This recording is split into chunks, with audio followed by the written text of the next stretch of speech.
Watch him throw the ball, we gon' pick it off. You gon' let him hit the hole or you gon' cut it off. You gon' play through fourth and long or you gon' punt it off. Your defenders, heavy hitters, put your pads in. Don't be looking for the ref to throw no flags in. Keep the helmet on, keep the cleats tight. You the type to want to win by any means, right? You should look alive. This is Trap or Die. Yes, sir. Welcome back to another episode of Trap or Die Podcast. I'm your host of the Trap or Die Podcast, Mual. AJ's on the way. Dre is on the way. While we're waiting on the game, Benz, what up? I see you. Everybody that's happening live, I appreciate y'all checking in. That's listening on the replay, what up? That's listening on the podcast, what up? Make sure you hit that like button. Make sure you hit that subscribe button. Audio side, same thing, man. If you are just tapping in, man, you haven't followed yet, hit that follow button. We appreciate it. Hit us with a rating and review as well, man. It's definitely appreciated.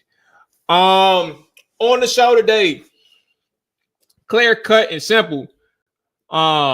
Commanders, Saints aftermath, some film notes that I'm going to dive into, which also should remind me to pull up my damn notes. I'm going to tap into some because we're going to go Commanders morning show tomorrow.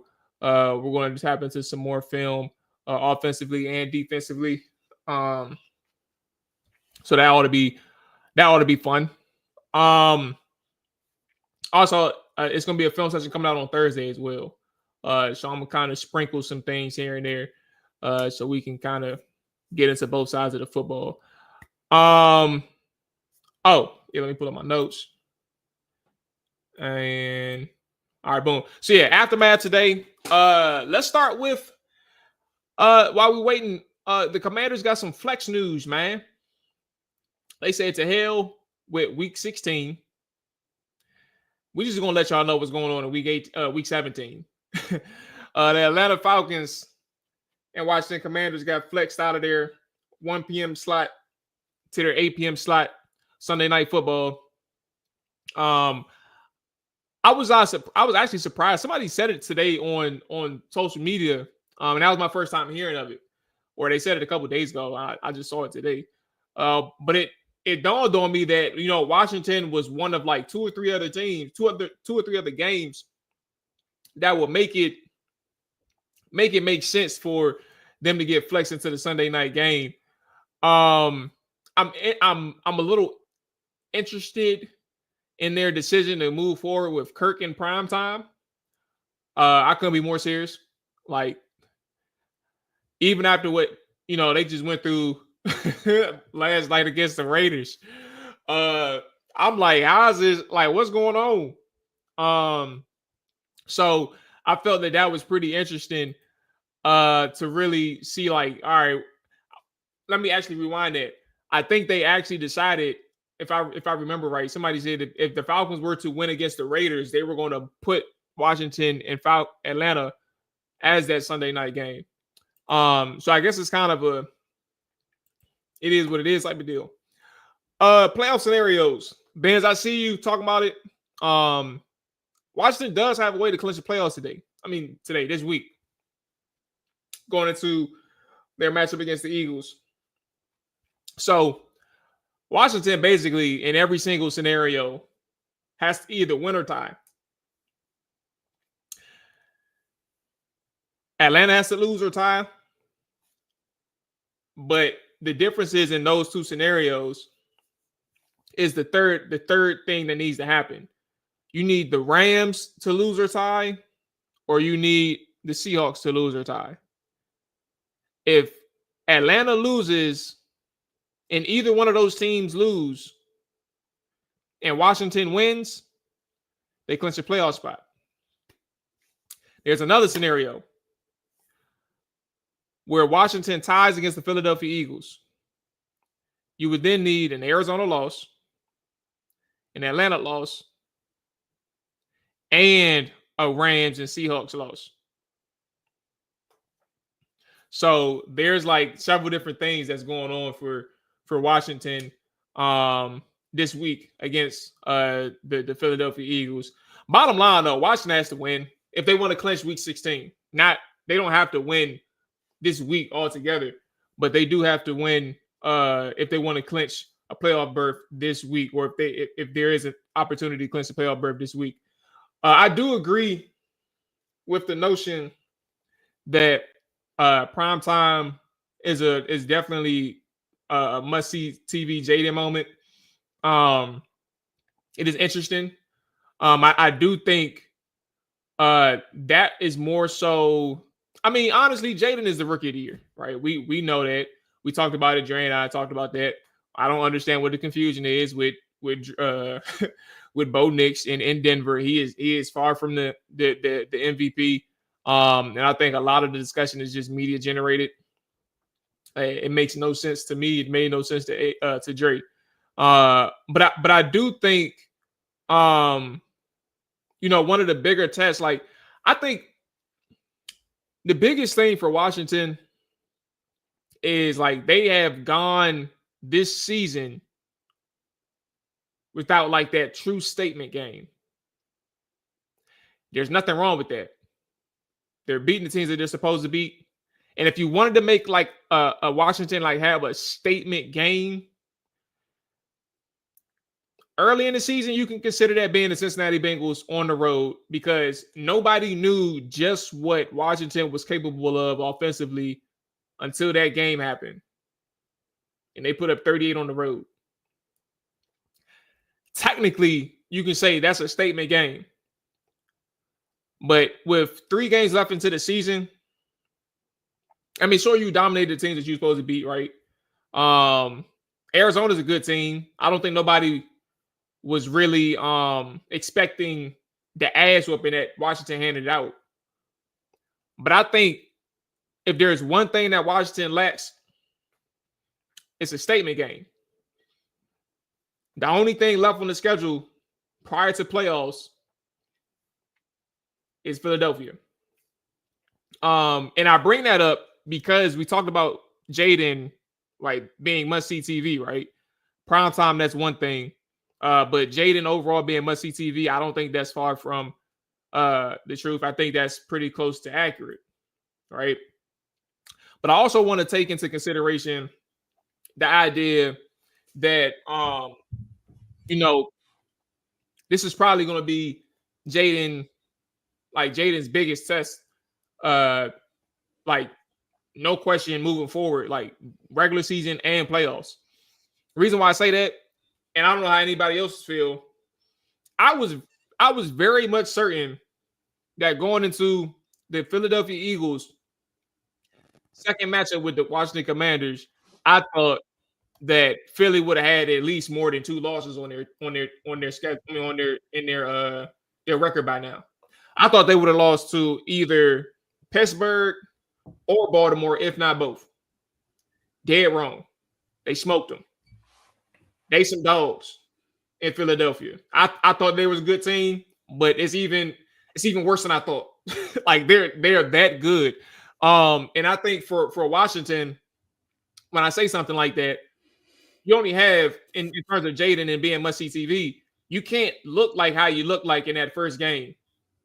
Me personally speaking, I've said it on the show. I don't know how many new people we got in here. All talk. I appreciate you checking in, big dog. I don't know how new you are. But first time seeing you in the chat, you may be around for a little minute. But I say that to say, the last game that he played against the Philadelphia Eagles, he ain't look good at all. So he's my CTV. And I do think you give him an opportunity to play a team again, he's not going to make the same mistakes again. He'll probably look better than what he had against in their first matchup. And I think that's going to be the case with the Dallas Cowboys too at the end of the season. I just think that you really going to have to show up against the Philadelphia Eagles if we want to make something of a statement game with just 3 games left in the season. Dre, what's up, player? How you feeling, big dog?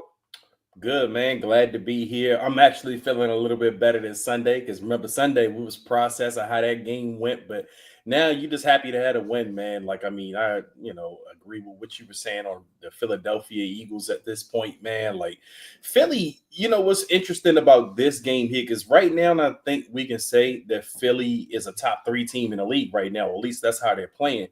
This is Washington's first game of the season where I think we're playing with house money. Like every other game, you feel like there's been some kind of stakes on the line, like Washington, there's some kind of pressure for Washington to win at this point.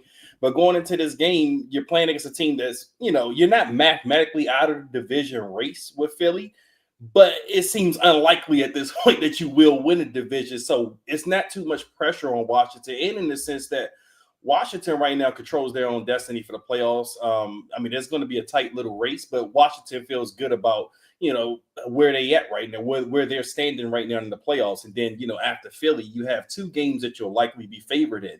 So this game here, there should be less pressure on Washington. They should be able to go out there and play loose. I mean, the last time we played, as you mentioned, Jaden didn't have a good game. I mean, there was a multitude of reasons that people tried to find why he wasn't playing. One of the big reasons, people thought he was still injured.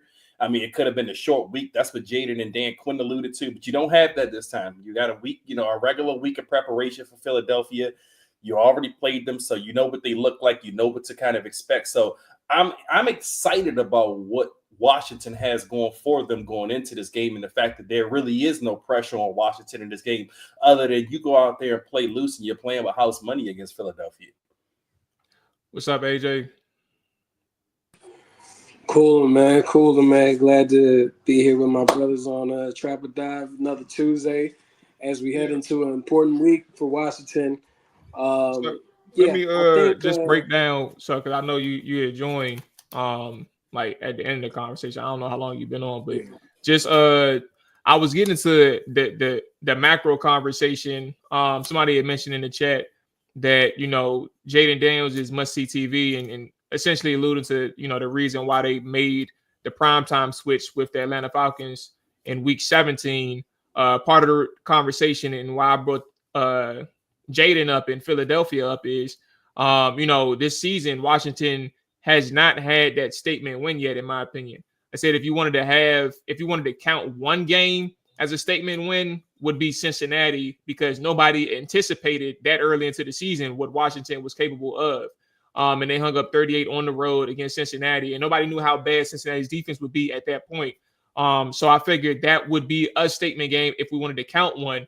But from a macro standpoint, Washington has not had that statement game, and Philadelphia is probably your last chance in the regular season of something of that sort. Because I don't think you're going to see anybody as difficult in the playoffs than Philadelphia. Because if they mess around, stay the number 2 seed, you're going to see them again if you don't make it to the 6th seed. So that's the context of the conversation I was having. Yeah, I mean, I think I'm going to take it a different route, right? I feel like every game this season has been a statement game. And the only one we could truly sit here and say that like they were truly outmatched in and completely lost all the way was Week 1 against the Buccaneers. But that's expected. You're going against a team that has pretty much been together for a long time. Not a lot of turnaround as far as roster movements and stuff. Even in the games that they have lost, the 5 games that they've lost so far in the season, they've been competitive and they've been in those games. And majority of those games they should have won. They should have beat Dallas. They should have beat Baltimore. They should have beat Philly. They should have beat Pittsburgh. Like, they were in those games. So I feel like to say this would be possibly like a statement game or even the game that's being flexed for next Sunday night, I think Washington has the opportunity, if I'm not mistaken, to even clinch a playoff berth this week if certain teams lose. And I think that's how the NFL is looking at it, is even next week they could possibly clinch that berth against. It could be a battle between Atlanta and Washington for that final wild card spot because Atlanta's not going to win the division. Tampa is. So I think that's just what's happening. But I just personally feel like every game has been a statement game, that this team is not rebuilding. It's just retooling. Like what Dan Quinn said from the beginning, a lot of people didn't even expect him to be here in the first place. Well, look, let me just say, I think a better word or better phrase in this case, because I kind of agree with AJ about the statement games, and they've had those kind of games.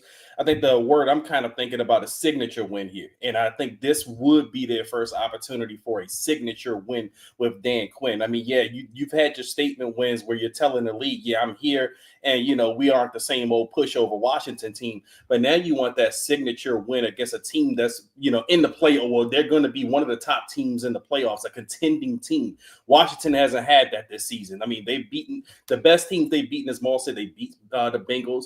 The Cardinals, those are probably their best 2 wins on the season. But other than that, no, they haven't had that signature Dan Quinn win. And I do think if you go out there and beat Philly this week, that's the signature win. And that's also a way you can look at it to say, Washington may actually make some noise in the playoffs. Like if you can go out there and beat a team that's playing at top 2, top 3 level in the league right now, then you probably feel confident about how Washington is approaching the playoffs at this point. Like, yeah, this team can actually go out there and maybe win a game or possibly 2. Yeah, and Dre, I agree with you. I think we should probably rephrase it on our end because I feel like the statement has been made that Washington is an above average team within the NFL ranks, and they can compete with anybody. I mean, any given Sunday, anyone could lose or be in a close game. I mean, we just watched. Okay, I'll do this. Who do you guys think is the top 3 teams in the NFL right now? Bills, Chiefs, Eagles. Not in no order. Bills, Chiefs, Eagles. And it's hard to leave the Lions out of that group. I mean, for me, I'm going to go with Bills, Lions, and Eagles with the Chiefs right there outside. I know that sounds crazy. Lions top 4. If we had a top 4, he said. Yeah. But they okay. Up there, point blank period. Right. So right.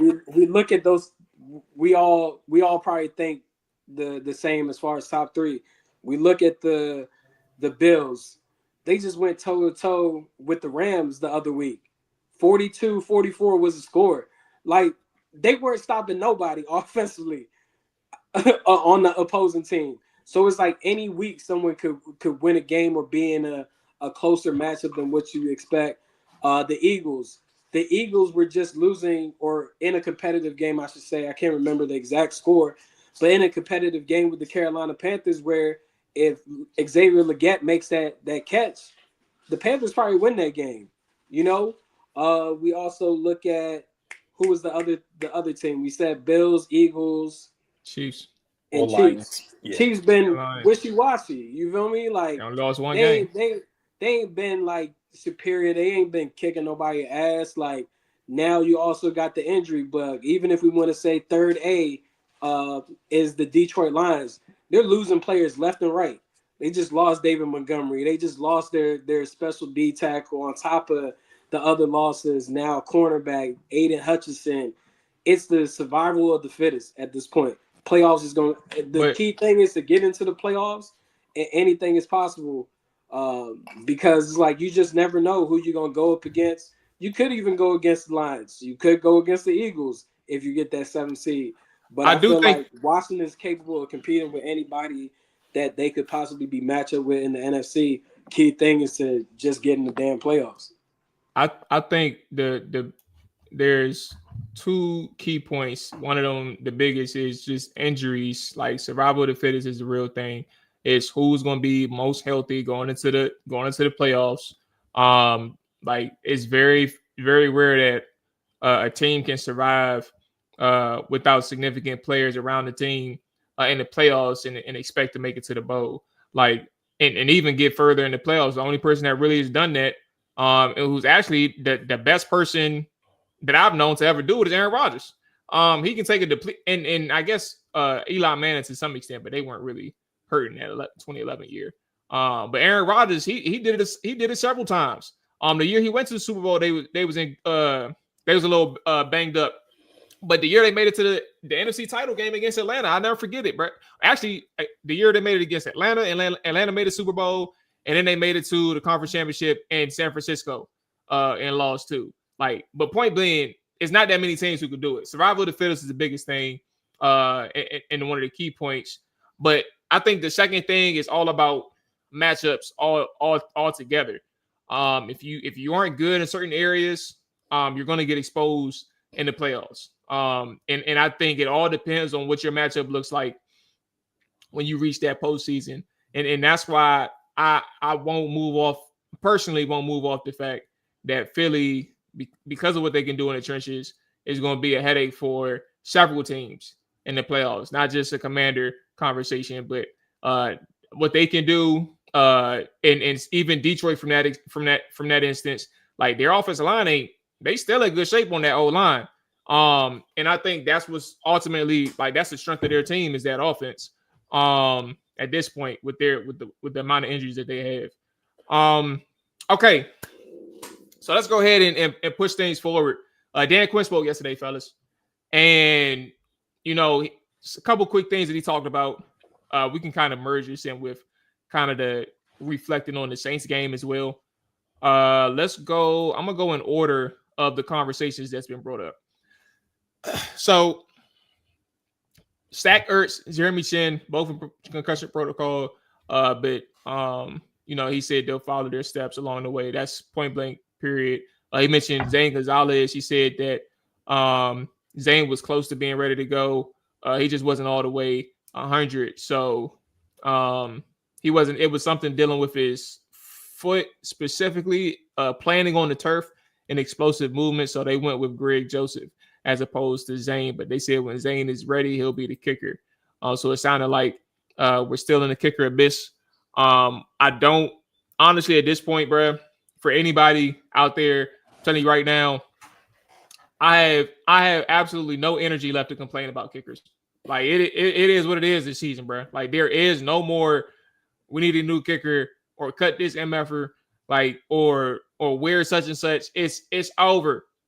Like we have a kicker problem that needs to be taken into account with every fourth down decision moving forward, and just let that be, bro.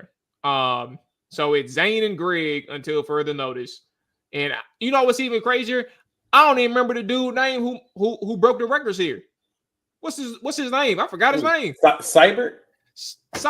I remember him because he fucked us over. I don't have any memory. I have no memory bank. My memory bank is full on this kicker situation. I'm through. All right, now Jaden Daniels. So he said he spoke on what he's seeing from Jaden Daniels as a passer in the pocket. And it's a couple of things that he said. It's pretty lengthy, but I want to get to the part where he was talking about the sacks. But he said that he would say remaining a passer longer, that's part of a big deal for them. Being able to hitch up in the pocket to get his throws. He has some remarkable moments in games, but he's still growing. He's growing on a lot of things. We're not setting him up to have an incredible season. We're setting him up to have an incredible career. That's a bar. And so all these steps along the way are really important to make sure hitching up in the pocket, throws on the move, he has a very good conscience about, as well as putting the ball in the right spot where only we can catch it. So I think that's one thing he mentioned in that response. He also mentioned the off-schedule plays are really big. Him and Terry has been able to really benefit off of the ability to have those scramble drills. And obviously the touchdown that he had, Terry did. The first one was a result of a scramble drill in which Jaden Daniels created to buy his receivers some time. And I think that was very beneficial to that. But also, generally speaking, like how he's able to play as a passer, I thought it was a really big deal against the Saints because there were some moments where you could expect him to try and take off and run. He did do it to some degree, but then there's moments where like he's sitting in the pocket and he's making tough throws, tough throw after tough throw, to get Washington out of a jam. You face some negative yards on first down or second down. You get yourself out of a jam with your arm, being decisive in your decision making. I thought what Quinn said is very insightful in terms of like their angle or their aiming point with their tutelage, but also just like where he's going and what they highlighted with his ability in the pocket. Yeah, Maul, and that's the most impressive thing to me. And it's impressive because Jaden mentioned something last week coming out of the bye. He said the biggest thing he's learned about the NFL is how long the season is, because he's not used to playing this many games. You know, you think about it going back to college, he's playing 13 games a year, you know, at most. And down in the NFL, he's in a 17-game season, probably soon to be 18-game season. And he's kind of hit a wall. Well, he hit the wall already during that 3-game stretch, but then he's picking it back up again. So you just got to kind of love the ability for Jaden to kind of self-correct. And now you're kind of seeing the evolvement in his game in a sense already in his rookie year. I mean, he was patient as hell in the pocket, and I do think that's why you attribute, you know, some of those 8 sacks too, was his patience in the pocket. He wasn't really willing to, you know, kind of bail early, you know, maybe as he had been in the past or something. You know, so now this is kind of getting Jaden that balance of knowing when that, you know, when to throw it quickly, even though he already has a quick release, he gets the ball out quickly, but some, you know, just to avoid some of those sacks. And I would say probably about 3 of those 8 sacks, you could probably say Jaden could have got the ball out quicker.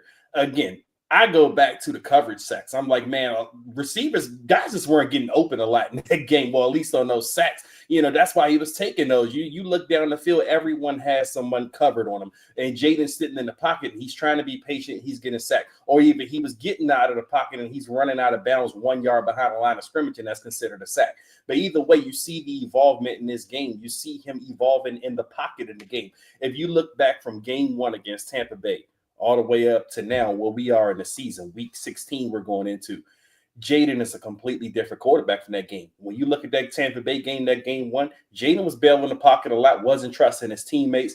Now you see him, you know, weeks later, all the way towards the end of the season, you're kind of seeing that maturity of his game.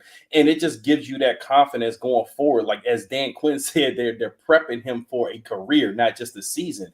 But you're seeing him evolve already in his first season, which is very encouraging. I mean, you know, going back to the conversation earlier in the podcast, must-see TV. I mean, because like I said, he has that kind of Lamar type of ability. We're not saying he's Lamar Jackson totally as a runner, but he has that type of ability as a runner. But he also is showing that pocket presence and the pocket awareness of a pocket quarterback, which is dangerous. And it just breeds the excitement for me, because you just wonder how far is the ceiling for Jaden Daniels. So yeah, and this is something you want to see kind of grow even more, you know, as the, you know, this season comes to a close and you possibly go into the playoffs. You want to see how much better he can get in these last few games. The Eagles, again, this is going to be a great test for him. He failed the first test against the Eagles, even though you wouldn't call it a test at that moment, but he just didn't have a good game against the Eagles. So you want to see how he responds this coming week against a team he's already faced, one of the best teams in the league. How much better has Jaden got from that first Eagles game to this game? That's something I'm going to be looking forward to this week. Yeah, man. I think when you look at those sacks, like you said, Dre, most of them were coverage sacks, in my opinion. I think it's hard to fully immerse yourself in being a quarterback in the NFL. Also, a key element, you lose your starting center moments before kickoff. Like, it's not like you went into the game with, oh, this person has an injury, whatever the case is. Like, I think, if I'm not mistaken, it was just an illness that he had. So now that person that's helping you make your protections, sliding protections, communicating with the guards or whatever, like, it's all thrown off. So you have to build that comfortability, but you also have guys that are lined up with you at wide receiver that aren't separating, aren't getting open at all. You don't have necessarily dynamic playmakers. Like, you don't have an elite guy. Like, even Terry McLaurin had a great game, but you kind of see why he hasn't made himself elite yet. Like, the moment down the sideline, he should have caught that. Like, he was butt naked. He should have caught that. but you're dealing with above average wide receiver in Terry McLaurin and just a bunch of other guys. You couldn't develop a Terry's running game. good, bro. We ain't gonna do above average, bro. You said what? Terry's good. We ain't gonna do He above closer average. to elite now. Yeah. Above Terry. He's closer to elite. Terry's not above average. I said Terry is good. We ain't gonna do above average. That's what I said. I don't. That's but I agree with what does above average translate to? there's average, there's below average, there's above average, there's mediocre, there's terrible, there's elite. Like there's different tiers. That's what I'm about to say. Above average is a choice. I thought above average was underneath elite. No, I wouldn't say so. I would say good is underneath elite. I don't know. Virginia. I say that because that's a choice. That's a choice that you make. Virginia public school system versus PG County public school system. Is an above? Well, y'all do E's or F's or what? I don't know what y'all do. I think y'all do E's out there. I guess AJ's going with he's a F's, B. We do D. Okay, all right. But either way, what I'm saying is like those dynamics make you hold on to the ball a bit longer. You know that your chances of being able to strike downfield are limited. So you're trying to do as much as you can because of the circumstances. And you also are in the game. So you see that the running game is not being productive. They're not really getting pushed. So, yeah, I think it's just one of those things where for me, I truly don't want to blame Jaden too much on it. Maybe out of the 8, you know, you might have wanted him to not go to the sideline. He took about 3 sacks. I think he. So I seen what Jay Tyler put in the chat. He said that PFF put like 7 of the 8 sacks on JD. I actually think so. There's 2 of them that he's going to the sideline, 2 or 3 of them where he's going to the sideline. And he just doesn't throw the football out. Like he's trying to scramble, he's trying to get a yard, but doesn't throw the football out. You know, they touch him, easy sack, counts for you. I think 3 of those are that. Another 2 or 3 is where like I'm looking at the tape and I'm like, Jaden needs to get rid of the ball like out of his hands because there's a dude right there, or you have an opportunity to throw the ball away, including those ones where you can throw the ball away where you're scrambling to the sideline, like to avoid the actual sack count. So I think that's like 5 or 6 that Jaden had control of.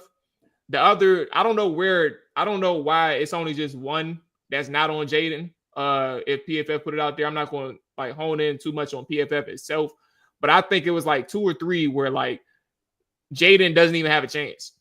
That's how bad it was. I think it was like 2 or 3 for sure where I think Jaden didn't even have a chance.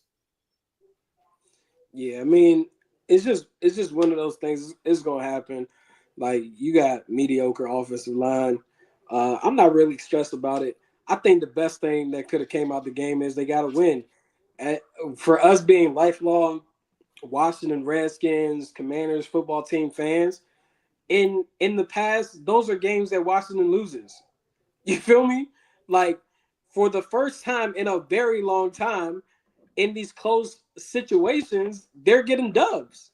And it's like, I'm not going to sit here and pout about it. Like, yeah, you want them to put up a bit more points and have more comfort going into the fourth quarter, maybe be able to step away, go do some stuff with your family. But the reality is, like, this is the NFL. Like, I'm not going into games expecting them to dominate to where they're beating someone 50-14. I just think that, we have to be understanding of what is going on. And it's just such a pleasurable thing that in the month of December, like, fellas, like we talking about playoff opportunities here. You feel me? Like, just Sunday night, my stomach started turning, bro. Like, when I had to watch Sam Howell on my damn TV again, I just had the biggest flashbacks of my life. Like, I was just like, damn, we were in such a bad place last year having to talk about this dude. Like, talk about this motherfucker like he was the next coming of Jesus Christ. Like, bruh, people were in December last year when we were doing the show, people are telling us draft an offensive lineman, roll with Sam Howell. Oh, ignore what Jacoby Brissett is doing. Go ahead, get Joe O. Go ahead, get Olu Fashano, Amarius Mims, whatever. Maybe And put some we'll more roll the dice chunky. next year. Say that again. And we'll just roll the dice for a quarterback next year. Yeah, we'll just let it go. And then you see Sam Howell having to forcefully play because of Geno Smith's injury, and you seen the same exact thing that he was doing in Washington, which led to him being traded, and someone saying, "Hey, let's move on." But it's like it's so refreshing to never have to worry about the quarterback position again.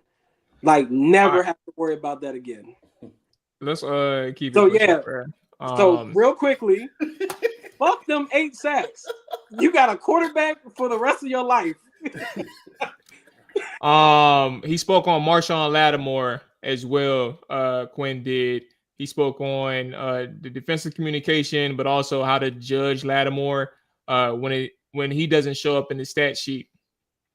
So I'll be quick with both responses. He mentioned he thought that the communication was strong, strong overall, but especially with Marshawn.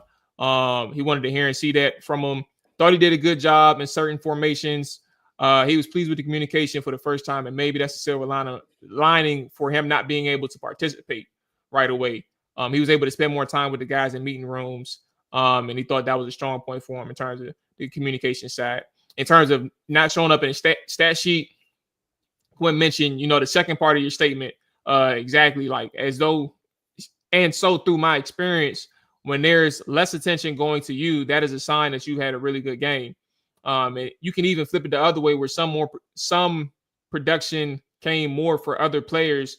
Like Mike Sanders still had a PBU and an interception. Should have had 2 interceptions, but a PBU and an interception. So those things happens when there's less targets that go to a particular person. Sometimes that changes when you match up and get a look on a certain player. So those are the 2 things that he meshed. I think we spoke on that even real time post game, just saying like because of the fact that like there was one play in cover 3 early in the game, probably like the 3rd play of the game. They didn't do this all the time, but they did it. I probably noted it like 3 times. Bro, they ran a cover 3, bro, and rolled the coverage anytime that the Saints came out. I wouldn't say anytime, but a few times when the Saints came out in trips formations, aligned away from the boundary. So like the field side, with all those receivers, they would roll the single high safety over top of those 3 cornerbacks that's defending the trips coverage, bro. And that man Marshawn would be by himself on Marquez Valdez-Scantling on the boundary, bro, just going to work. And that happened a couple of times, and I'm like, okay. I'm like, I see what's going on, bro. I see what's going on, and I like what I see. I think that's. I mean, we said it before, he actually got on the field, but like seeing it, it's a whole different story because it's like, okay, Devontae Smith gonna be a whole different beast in the sense of who is Marshawn gonna go up against. Now, granted, I heard that AJ Brown got injured against the Steelers, so I don't know what his status is per se. So maybe things are a little bit easier in terms of like if he's out, you can actually make things a little bit more simplified for what you want Marshawn to do.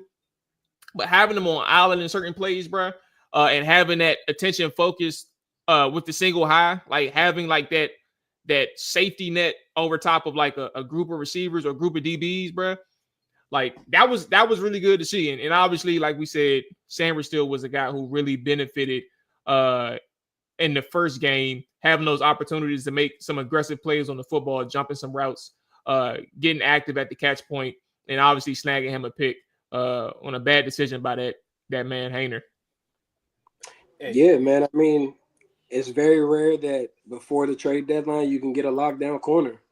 And Marshawn Lattimore is a technician. So even as much as people were disgruntled that he didn't play immediately after being secured or acquired by Washington, you see why they went and got him, because even beyond just what's happening right now, in the offseason, they don't have to necessarily prioritize spending. Well, I can't even say prioritize spending a lot of money at the cornerback position, but there's no one in that marketplace that is even a Marshawn Lattimore that would be available as far as free agency. Now in the draft, you could possibly get a guy and groom him and fits exactly the way that you would like to call your defense to go alongside of Mikey Sandistro and move him back into the slot, or keep him outside and get another slot corner. Yeah, man, Marshawn is a technician. That's what I took from the game. That's what I took from the film. Technician, a dog. He did what he needed to do. I think now with this matchup, if A.J. Brown does play, how is it going to look for Washington for Marshawn Lattimore in his role? Is he going to travel wherever A.J. goes? Because I think that's ideally the primary matchup that they would want Marshawn to go after and pair Mikey Sandistro against Devontae Smith. So that'd be intriguing. I would love to see Marshawn travel if AJ plays, but I guess we'll find out in due time if AJ is going to make it to see Sunday. Man, I am so giddy about Marshawn Lattimore because, like, outside of the quarterback position, the cornerback position is always one of my favorite positions on the football field, and that goes back to what I grew up watching. I grew up watching Darrell Green. I grew up watching Darrell Green get replaced by Champ Bailey. I grew up watching Champ Bailey getting replaced by Sean Springs. So I'm used to Washington having those kind of lockdown corners, and it's been that gap for so long. After those guys all left, and now we get a Marshawn Lattimore, and I'm reminded of what it looks like to have a guy that you don't really have to worry about on the boundary, is somebody who can go after whoever's team's number one wide receiver. And I mentioned this on the show Sunday. You just saw the Marshawn Lattimore experience in full effect. I mean, again, while he may not have had no targets, you saw Mikey Sanders still start to show who he really is. He gets to make more plays on the ball now. You got to see Jeremy Chin play more aggressive, which is what we kind of talked about. And Mual, to be honest with you, I didn't even notice the think about the single high safety plan on that one side. He's shading the side the Lattimore's not on. I mean, all of those things just, it just shows what kind of an impact a cornerback like a Marshawn Lattimore has. And it's worth the wait. Like a lot of fans were getting upset and angry that he wasn't playing in these games. I'm like, look, we got this dude for a couple of years. Like, he's here. He's here to solve a need that we knew we were going to need after the season anyway. And as AJ alluded to, there is no cornerback that's going to be on the available free agent market that's of Marshawn Lattimore's caliber. Now you can be more flexible in the draft. Now you could probably go in the draft thinking I can just give Jaden Daniels some help, but we can keep building this offense up and become a more complete and more dangerous team. So, I mean, Marshawn Lattimore affects this team in so many ways, and I just love that first game. Again, a depleted Saints team, and also a team that knows who Marshawn is capable of, and maybe that affected why they didn't throw over there. But he was still doing Marshawn Lattimore things on the football field. So I'm excited. I mean, this Eagles game is a great test, man. I can't wait. Like, this is so many reasons I can't wait for this game, but this is one of the reasons, because I do want to see, especially if an A.J. Brown plays, what's Marshawn's assignment? Is he going to be traveling like AJ said, or is he going to be kind of stuck to one side of the field? Which, in a sense, when you're playing against the Eagles, I mean, they have two number one wide receivers in a sense. So, kind of, to me, I'm okay with whoever Marshawn Lattimore's assignment is. But either way, I just want to see how he looks against a true number one wide receiver, and we will definitely get a lot of those looks this week against the Eagles, because not like the Saints, I do think that Eagles are going to challenge that side of the football field. One more thing from Dan Quinn, and then we can kind of get out of this. He mentioned he spoke on being able to close out games. He said lessons learned from previous games this season on how to close out games. He said, in fact, we talked specifically about 3 of those today. As we're getting to the last half of the quarter of the games, we like the boldness. We went for it on 4th down to keep drives alive. And in those moments, the critical ones, there was no fouls. So we had a big conversion that would have went to Diami. He spoke about the receivers too. I forgot about that. Diami Brown, Jamison Crowder. I skipped right over that. Jamison Crowder and Zacchaeus. But he said the conversion that would have went to Diami to put us in the lower red zone, that ultimately, that last drive, that ends the game. Like, because you either getting up 3 points or you getting a touchdown in that moment, barring a turnover. But that is point blank period. The game's over at that point. But he said, you continue to work the clock. So it knocked us out where we had to try and get the run and get in the field goal range. But that's the first thing we hit on when it comes to finishing out, is playing penalty free. So let's kind of merge the conversation with how we think the receivers stepped up, but also the closing out games. Excuse me. I do think for Washington, I said this several times at this point, and I don't think there's going to be anything that changes my mind anytime soon.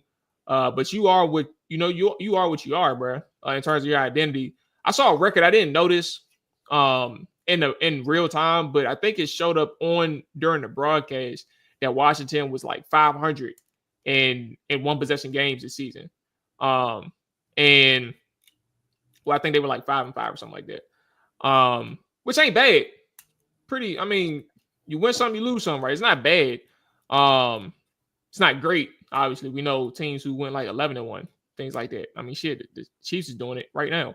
But I think that for Washington, what gets them into one possession games is not being able to finish opponents when they have an opportunity. Like, it's not like the Ravens game, they never really had a solid lead. They went up 3-0, that was it. But there's other teams where like they're constantly getting back in the game, or you're hoping to get that last stop defensively. And for the sake of Washington against New York, right? AJ mentioned a list of teams that Washington should have beat. I don't fully agree with that. Like, I think that they earned that loss against Baltimore. But I also think that the Giants game, the very first Giants game, you're talking about a team who had no kicker. And by God's grace, Malik Neighbors drops the ball on the sideline, and Washington takes over after that fourth down. But if he gets that conversion, you're talking about, I think the game is over. So like there's moments where it's like they shouldn't be in a position in a game where you get like 7 red zone possessions and you're kicking all field goals. Or down the line against the Dallas Cowboys, where you're gifted so many different opportunities to get in scoring range if you're not already in scoring range off of a turnover or a block kick or a block punt, and you're not able to capitalize off of that. And that's just from the beginning of the season to where we are right now. There's plenty of more in between that. But that's kind of where I think like finishing games, if you aren't able to do it now, bro, it's not like going to be no magical switch, in my opinion, where you're going to be able to cut that on. And that's going to be their Achilles heels moving forward. It's like you got to hope by the grace of God they get out to a strong start. Or you get your playmakers making plays throughout the entire game, bro. Because it's gonna be some moments where you sweating wherever you sitting, you sweating and you going through it, bro. I said a lot, so I'm not gonna talk too much about the receivers. I think that they did a good job.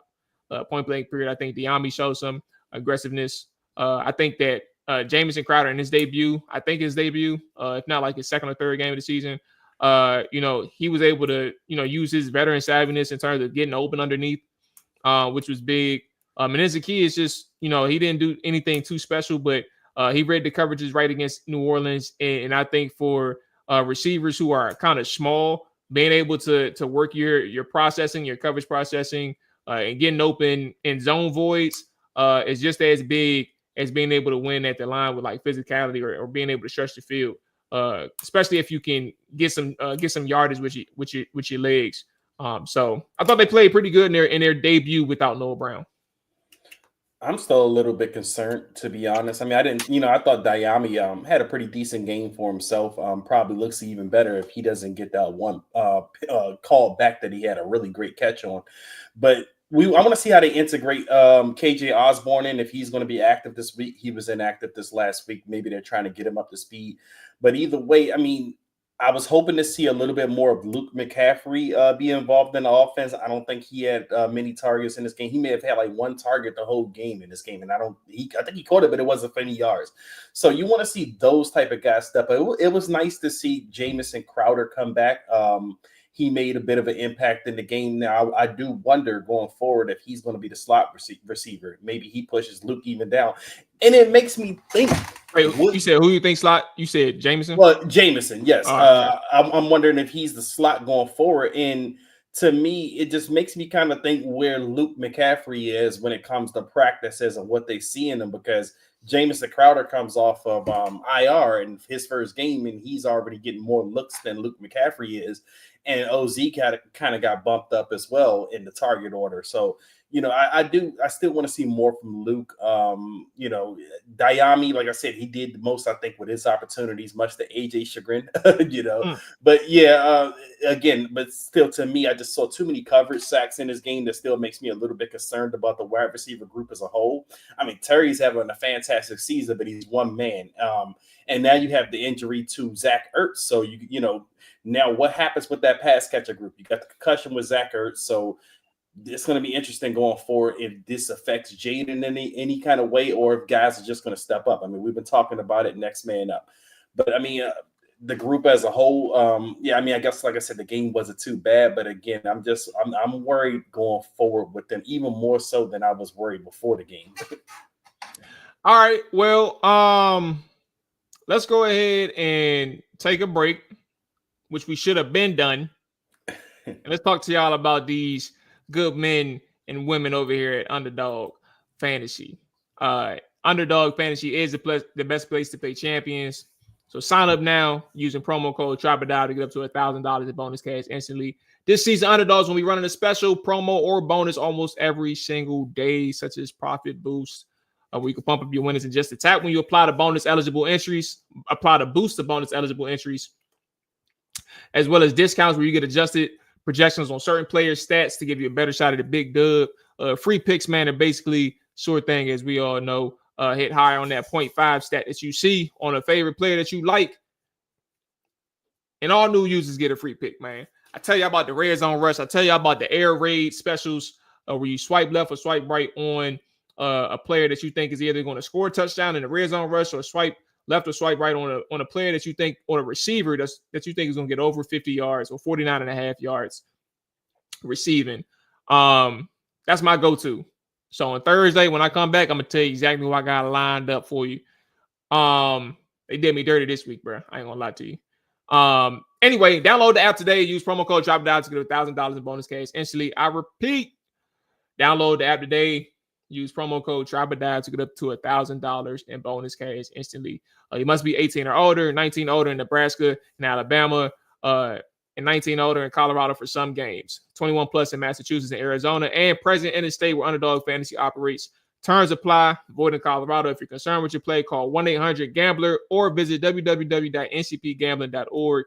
If you're in Arizona, call 1-800-NEXT-STEP. That's 1-800-639-8783, or text NEXT STEP to 53342. If you're in New York, call the 24/7 Hope line at 1-877-8-HOPE-NY, or text HOPE-NY to 467-369. All right, let's close the show out with this conversation.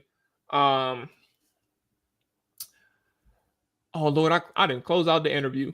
Amani mentioned a conversation, or he mentioned a question about John Allen. I'm going to save that for the morning show tomorrow.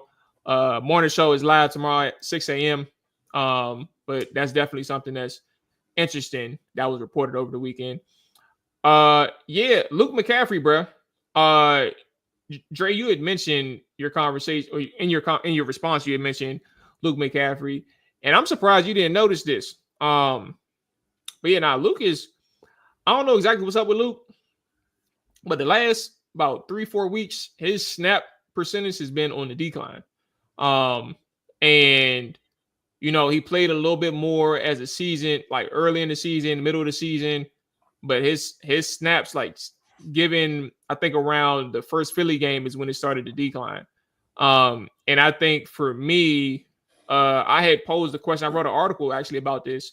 Kind of amazing. That one went under the radar in terms of expectations for players with Noah Brown out. But I mentioned that his snap count has been decreasing. He hasn't been seeing the field that much. And whether that's a on purpose thing, Cliff actually mentioned it in his presser going into the Saints game, saying that, Noah has been the reason for Luke getting to the side. I didn't buy it. And the reason why I didn't buy it is because, like, Noah's been around for some time now. And sure, they just probably rely on Noah more, but that's one thing. But Luke just really isn't, even with him out, it's been Jameson. And their first time showing something, it's been Jameson, it's been Diami, and it's been Olamide. So I think that's where I'm like, your third round pick, and even Ben Sinnott to some extent. Sinnott is seeing some snaps. I think he's like 50%. And he's averaging like 40% on the year. If I'm not mistaken, I'm gonna double check. But Luke McCaffrey, your third round pick, is a person who is being the victim of his snap counts or his snaps being taken away from him. But I think that's an indication, in my opinion, of the player than it is, not to say something's terribly wrong, but I think it's an indication of the player right now as opposed to anything else that's going on in Washington. Because even when KJ's ready, it's still gonna be Luke ain't playing. He probably gonna see the same like 12, 15 snaps a game. That's why I'm a little shocked because I mean, yeah, while his snap count may have been decreasing, I thought when Noah Brown went out, that maybe all right, this is a time we don't. It's not like Washington has a bunch of guys in that receiving group outside of Terry. That's just bona fide guys being like, oh yeah, that guy's stepping in, he's going to be the guy now. No, I mean even with Noah Brown, you didn't have that type of wide receiver group. So that's what's kind of shocking to me that this week he didn't get extended opportunities or extended looks. So even with the Noah Brown injury, Luke is still far down the depth chart, and that's why I'm kind of wondering what the coaching staff kind of feels out of him or what they're seeing out of him. We did see something different with Luke this week. He was actually on kickoff returns, which I actually thought he looked pretty good on the kickoff returns. He almost looked like he had a chance to get a couple of really nice long returns. I mean, he had one nice one, but that may be where they want to put him at for now. You know, maybe you got to see him with the ball in his hands. Again, I do know that I acknowledge that Luke is new to the wide receiver position. I mean, this guy played quarterback for a couple of years at college, so he's still kind of learning the wide receiver position. But it's still shocking to me that with Noah Brown out in a not so great receiving group outside of Terry McLaurin, that it's hard for him to kind of find his way into the rotation of or Jaden Daniels kind of, peripheral view. And that's even with, hearing some of the stories back in the offseason that when you heard Jaden Daniels gets to the office at 4:00 in the morning or whatever time he gets in the morning, they said Luke was right there with him. So for me, I was thinking that Luke was going to be one of those type of guys that builds that rapport with Jaden. He's going to get those kind of opportunities when they arise, but it just hasn't happened this season. And I don't want to say I'm concerned yet. I mean, he's a third-round pick. You kind of expect production out of your third-round picks, but at the same time, you still got to give this guy a little bit of developmental time. I mean, look at Diami Brown.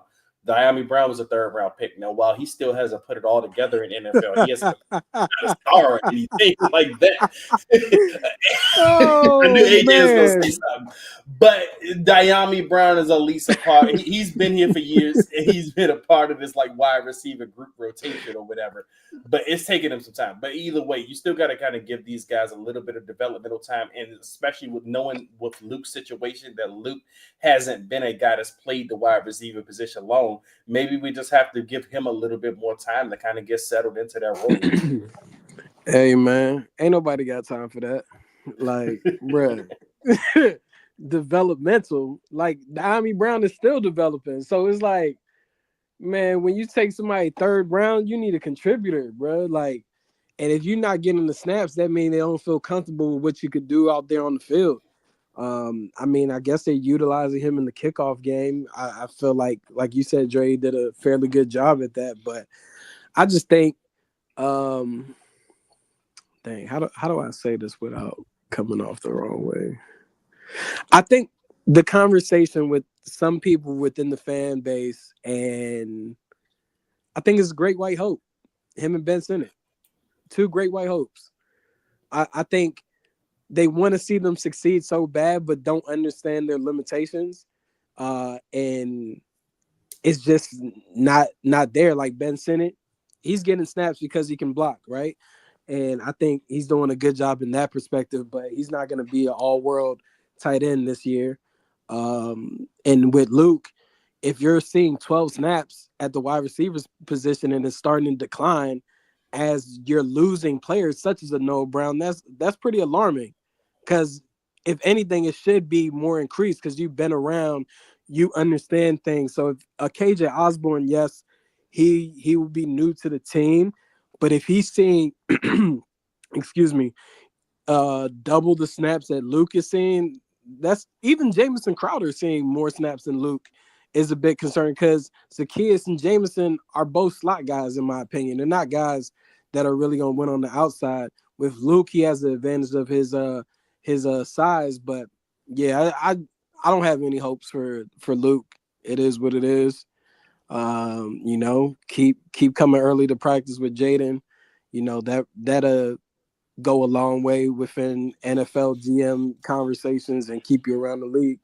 Because I don't necessarily see anything that stands out from Luke, even if he's new to the position. I wish he was a bit bigger weight-wise, so maybe he could bulk up in the offseason and try a hand somewhere else, but that's not going to happen. He probably like 200 I do think pounds. it's interesting. I do think it's interesting they tried their hand with him at kick return. They obviously is experimenting live during the game because who was the first kick return? It wasn't Luke at first. It was somebody else. Jeremy McNichols. Yes. I think he was back there. So they're trying to find something who can be there while Austin Eckler's gone. But maybe something works out for him this season. But I do know it's been on the decline in terms of his ability to get on the field. So maybe we get the truth from these coaches one day. Maybe not. But something's going on there. And obviously his season, his story isn't over. It's more so we're discussing his rookie season. So he got plenty of time to figure things out, answer some coaching points in the offseason and just get better. So, we'll cross that bridge when we get there. Hey, Joe Tyler, I tell you, I'd be a better GM than most of the guys in the league right now, especially Ron Rivera.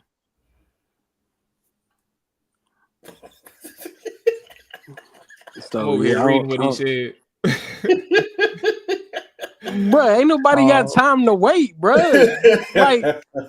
Just really think about it overall. That's why I hated the whole rebuilding conversation with Dan Quinn. Nobody got time for that. Antonio Pierce probably about to get fired year one because ain't nobody got time to be waiting on that shit. AJ, in Luke McCaffrey's case, we're talking about a third-round pick. Now, while some third-round picks come in ready for the NFL, not all of them do. They're not first or second rounders, so I do have a little bit more leeway for a guy that's drafted in the third round. Yeah, I got time.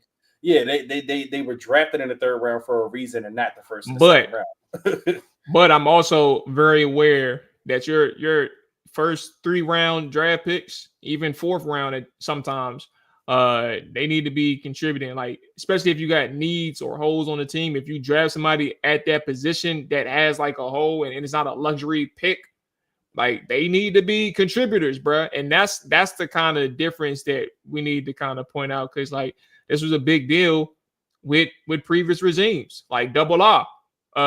He's drafting people at positions of need, and when they get on the field, they suck. But you drafted them to get on the field, bro. And that's why I'm come on, bro. If you draft somebody that high, they gotta be able to play. And that's kind of the difference, bro. Luke got 17 catches for 155 yards, and the season almost over. Come on, dog. Yep. All right.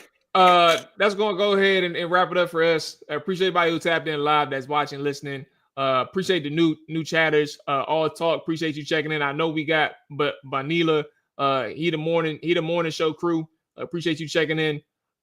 Jay Tizzy, as always, Amani, everybody else is in the chat. Again, hit that like button, hit that subscribe button on the YouTube side. Again, all 32 is back tomorrow. Commander's morning show is live tomorrow morning, as well as Friday morning, and then we'll be back on Thursday for the game preview. Till next time, man. Y'all take it easy. Be safe. We out here.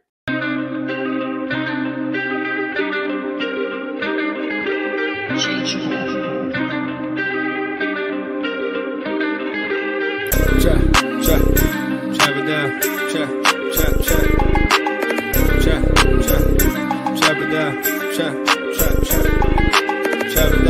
Chop it down. Chop it down. You gon' chop it down. Chop it down. You gon' chop it down. Damn, set. Watch him throw the ball. We gon' pick it off. You gon' let him hit the hole or you gon' cut it off. You gon' play through 4th and long or you gon' punt it off. Your defenders, heavy hitters, put your pads in. Don't be looking for the ref to throw no flags in. Keep the helmet on, keep the cleats tight. You the type to want to win by any means, right? You should look alive. This is Trap or Die.